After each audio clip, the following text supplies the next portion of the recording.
ফিরে এলাম আমাদের অনুষ্ঠানের দ্বিতীয় অংশে। হ্যাঁ, অতিথি পর্ব। আজকে আমরা যাকে পেয়েছি তিনি গত কয়েক যুগ ধরে প্রথমে মঞ্চে, তারপরে একচ্ছত্র বিটিভির নাটকে, তারপরে চলচ্চিত্রে, এখনও তাকে আমরা নাটকের মধ্যে পাচ্ছি। পরিচয় দেওয়ার অবকাশ থাকে না। মানস বন্দ্যোপাধ্যায়। ধন্যবাদ মানসদা, আপনাকে আমাদের অনুষ্ঠানে আসার জন্য অনেক অনেক শুভেচ্ছা। তোমাকেও শুভেচ্ছা এবং যারা দেখছেন তাদের সবাইকে শুভেচ্ছা।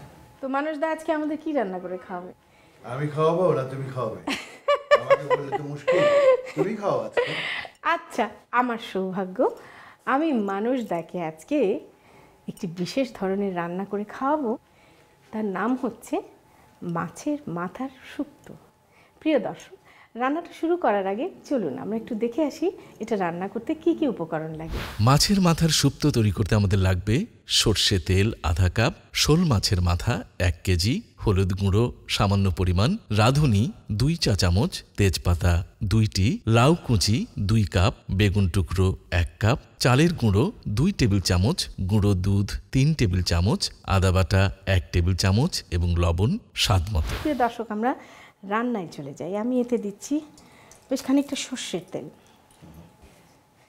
আচ্ছা, মাছটাকে আমি একটু নুন হলুদ দিয়ে মাখাবো। এটা হচ্ছে শোল মাছের মাথা, এবং সামান্য একটু হলুদ দিয়ে আমরা জাস্ট মেখে রাখবো। এখন এতে যেই ফোড়নটা আমি দিব সেটা হচ্ছে রাঁধুনি। অনেকে রাঁধুনি চেনে না, রাঁধুনি বলে ভাবে রাঁধুনি গুঁড়া মশলা। আমি বলি না, এটা গুঁড়া মশলা নয়। রাঁধুনি জৈনের মতোই, জিরার মতন কিছুটা ছোট ছোট গ্রেইনের এক ধরনের মশলা, যার অসম্ভব সুন্দর একটা ফ্লেভার থাকে এবং শুক্তোর জন্য যেটা একদম মানে কম্পালসারি। তো এই রাঁধুনিটা দিয়ে দিলাম। এখন আমি এতে এই মাছটা ছেড়ে, এই মাছটাকে একটু হালকা ভেজে নিব। সুন্দর একটা গন্ধ পাচ্ছে না? মানে রান্না টান্না করা হয় না, একদমই কখনো চেষ্টাও করেননি, মানে করতে হয়নি আর কি।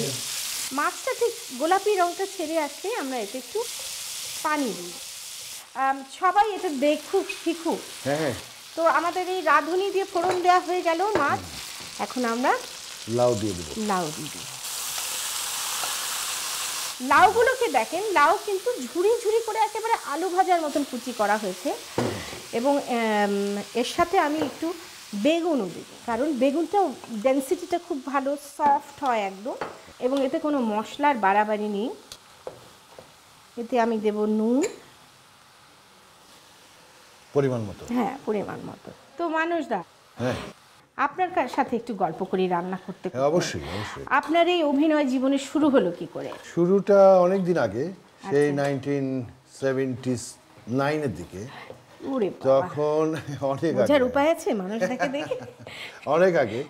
তখন ওই ক্ষম হারুন বলে একজন প্রডিউসার আছেন, ছিলেন আর কি বিটিভিতে। ওনার প্রথম নাটক আমি করি। আচ্ছা।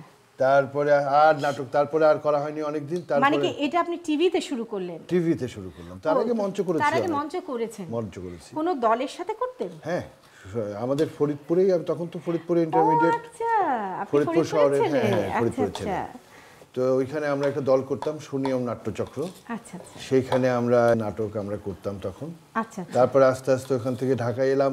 একটা খুব ইন্টারেস্টিং, সেটা আব্দুল আল মামুনের এবার ধরা দাও বলে একটা নাটক নিয়ে ঢাকায় এলাম। আচ্ছা আচ্ছা। তো সেই নাটক দেখতে এলেন সবাই আর কি, আব্দুল আল মামুন মঞ্চে মঞ্চে। আচ্ছা আচ্ছা। তা দেখে দেখে তখন তারা আমাদের খুব প্রশংসা করলেন যে আমরা ফরিদপুর থেকে সেরকম ভালো একটা নাটক করেছি। আব্দুল্লাহ আল মামুনের নাটক আপনারা কিভাবে পেতেন? না, তখন তো একটা বইয়ে ছিল, বই থেকে নিয়ে। বই থেকে নিয়ে। আচ্ছা। বই থেকে নিয়ে আমরা সংলাপ তৈরি করে ওইভাবে নাটক। একদম মঞ্চরূপ। দারুণ। তারপরে এই এসে তারপরে থেকে এই পথ চলা করছি। আপনি মঞ্চটা মিস করেন না? এখন তো মঞ্চ অনেক মিস করি, এবং মিস করি মানে কি রেগুলারই যাই, দেখি নতুন নতুন নাটক কি কি আসছে। মানে সব নাটকে অভিনেতারাই কিন্তু অভিনেত্রীরাও বলেন যে মঞ্চে নিজেকে যেইভাবে এক্সপোজ করা যায়, অভিনয়ের সেই মানে তৃপ্তিটা অন্য কিছু না। সেখানে তো রিহার্সালের একটা সময় পাওয়া যায়, তারপরে সবকিছু মিলেই একটা জায়গায় এসে দাঁড়ায়। তারপরে এতগুলো দর্শকের সামনে, তাই না, অতগুলো দর্শকের সামনে একদম সরাসরি কথা বলা, আচ্ছা, এটাও একটা মজার। তারপরে আপনি নাটকে টিভিতে করার পরে কি চলে গেলেন তখন চলচ্চিত্র করলাম কিছু। আমার এখন একটা চলচ্চিত্র আমি শেষ করেছি, ওটা হচ্ছে আকরাম খানের ঘাসফুল। আচ্ছা। এবং এটা খুব খুব রিসেন্টলি এটা মুক্তি পাবে। আমিও খুব আশাবাদী এই ছবিটা নিয়ে। আচ্ছা, দেখা যাক কি হয়। আমরা সবাই প্রতীক্ষায় রইলাম সেই মানুষদার ঘাসফুল দেখার জন্য। প্রিয় দর্শক, আমার লাউ আপনারা দেখতে পাচ্ছেন, লাউয়ের থেকে প্রচুর পানি বেরিয়েছে। তো আমরা এটাকে একটু ঢেকে দেব। আচ্ছা, ঢেকে আমরা মিনিট 10 এটাকে একটু মজে আসতে দেব, মানে এই পানিটাকে শুকানোর জন্য। ঠিক শুকনো না, লাউটা সেদ্ধ হবে। হ্যাঁ, আচ্ছা। তো প্রিয় দর্শক, আমরা ফিরে আসছি 10 মিনিট পর। চলুন তাহলে দেখি আমাদের শুক্তোর কি অবস্থা। গন্ধ পাচ্ছেন মানুষটা? চমৎকার। এখন আমাদের লাউটাও একদম সুন্দর সিদ্ধ হয়ে গেছে, বেগুনটাও মজে এসছে একদম। এখন আমরা এটাকে একটু ফিনিশিং দেবো। হ্যাঁ, ফিনিশিংয়ের জন্য আমরা নিচ্ছি, এটাকে বলে পিচুলি। আপনি শুনেছেন কিনা আমি জানি না। চালের গুঁড়ো এবং দুধ দিয়ে গুলে নিরিমিশে একটা ঘনত্ব আনা হয়, তো ওইটাকে বলে পিটুলি বা পিঠালি, অনেকে অনেক কিছুই বলে।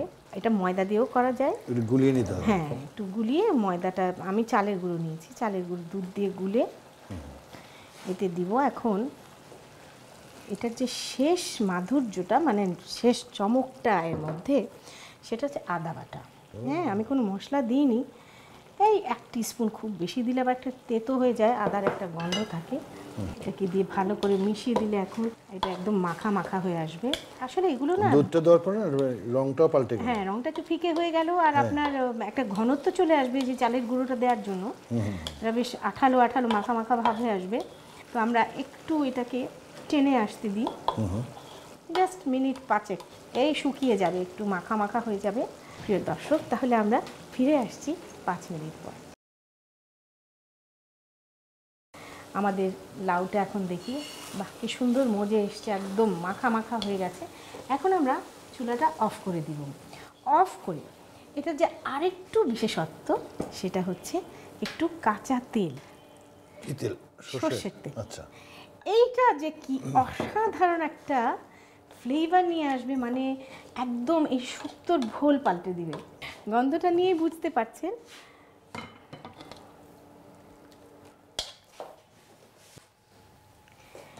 প্রিয় দর্শক, মানুষদার অনারে তৈরি হয়ে গেল মাছের মাথার শুক্তো। আপনাদের সবার সুবিধার জন্য চলুন এটার প্রণালীটা আরেকবার দেখে আসি। প্রথমে একটি পাত্রে সর্ষে তেল, রাঁধুনি, তেজপাতা দিয়ে হলুদ মাখানো শোল মাছের মাথা সামান্য ভেজে নিন। এবার এতে লাউ কুচি, বেগুন টুকরো ও লবণ দিয়ে কিছুক্ষণ নেড়ে ঢাকনা দিয়ে ঢেকে 10 মিনিট জাল দিন। এরপর একটি বাটিতে চালের গুঁড়ো, গুঁড়ো দুধ ও পানি একসাথে গুলিয়ে পিচুলি তৈরি করে নিন। এবার সেদ্ধ করা শোল মাছের মধ্যে পিচুলি ও আদা বাটা দিয়ে নেড়ে 5 মিনিট জাল দিন। তারপর এতে সর্ষে তেল দিয়ে নেড়ে পাত্রে তুলে পরিবেশন করুন মাছের মাথার শুক্তো। রান্না বান্নার পালা শেষ, এবার চেখে দেখার পালা। আজকে আমাদের গিনিপিক হচ্ছে মানুষদা। মানুষদা, আপনার জন্য রান্না করা আপনার সামনে শুক্তো, আর তার আগে আমি মোচা আর থোড়ের একটা নিরামিষ করেছি, আপনি খেয়ে দেখুন। আচ্ছা, তাহলে কি শুক্তোটা দিয়ে কি ভাত খাবো? হ্যাঁ, মহা খাওয়া, আপনি একটু খেয়ে দেখুন আচ্ছা, খেয়ে কেমন দেখি। হয়েছে। ঠিক আছে, খেয়ে দেখি। ওয়াও,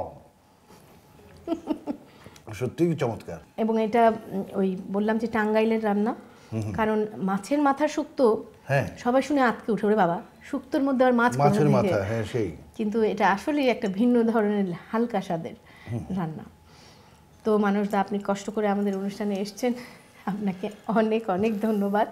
না না, কষ্ট করে আসিনি, এসে যে জিনিসগুলি পেলাম, হ্যাঁ, তোমার হাতে রান্না একদম চমৎকার রান্না।